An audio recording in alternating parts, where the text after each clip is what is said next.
I want to invest in young people. That's how America builds a real future. What we're going to do today is there's a lot of questions that folks have sent in. If you could say 3 things that you want women to know that you've done to advance women, what would those be?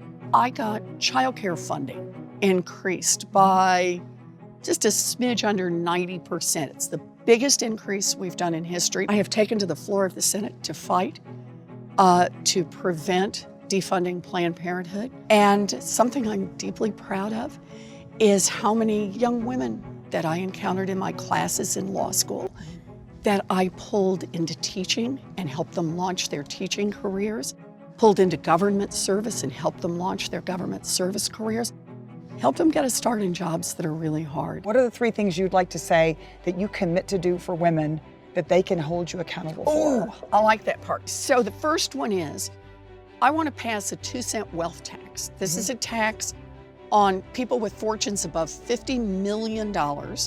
That's the top 0.1% in America. Guys, you got to pitch in 2 cents and invest in an entire generation of young Americans. I want to invest in young people. That's how America builds a real future.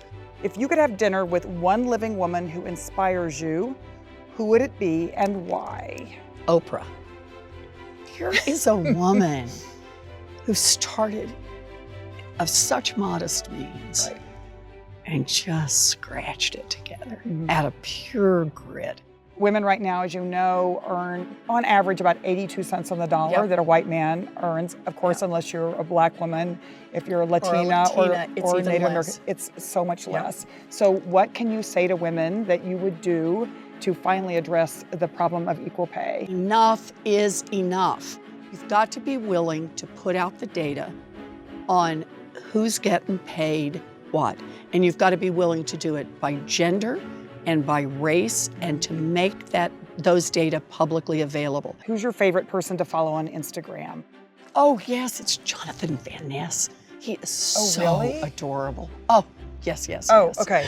I have to add that. Okay. Oh, you've got to add him. Have you not been following him? I haven't. Oh. You know all about this, the maternal mortality rate? Yes. It's rising in the U.S. and of course it's at epidemic proportions for African American women. So what would you do to address this problem? So I want to collect the data on this. And I want the hospitals to have to report. I want the doctors to have to report. I want to make sure everybody's got real resources that they need and that there's accountability on the other end. You've been traveling all over campaigning. What was your most starstruck moment on the campaign trail? Oh, John Legend. Whoa. Yeah, that's a big one. I'm just saying. Did he sing or? No, he just talked and I just melted. And just looked deep into your eyes. Exactly. And yes. How does your identity shape this presidential campaign? All of my life about teaching has been about what's happening to hardworking people in this country. Why is America's middle class being hollowed out? Why is the path for families who work hard? Why is the path so much rockier and steeper? This has been the center of what I've worked on. I always thought I would do this as a teacher, but then the fight comes to your door and you can back away or you can jump all the way in. And that's what happened to me. Sometimes the fight is getting more funding for childcare. Right. Sometimes the fight is to fry a CEO of Wells Fargo so badly that the guy had to resign. Sometimes the fight is to meet a little girl and say, hello, my name is Elizabeth and I'm running for president, because that's what girls do. If you were to say to women out there in this race where there are so many people running, why should they elect Elizabeth Warren, the next president of the United States? Because it's time. It's time. And I grew up a fighter, fighting for my family when we didn't have much.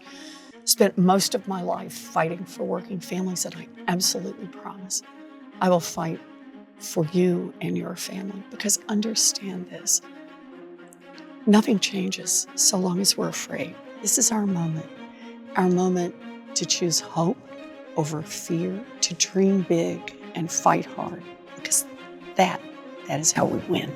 On behalf of Supermajority and Refinery29. You've heard it here from Senator Elizabeth Warren.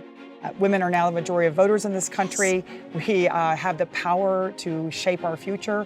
The most important thing you can do is go and vote. Thanks.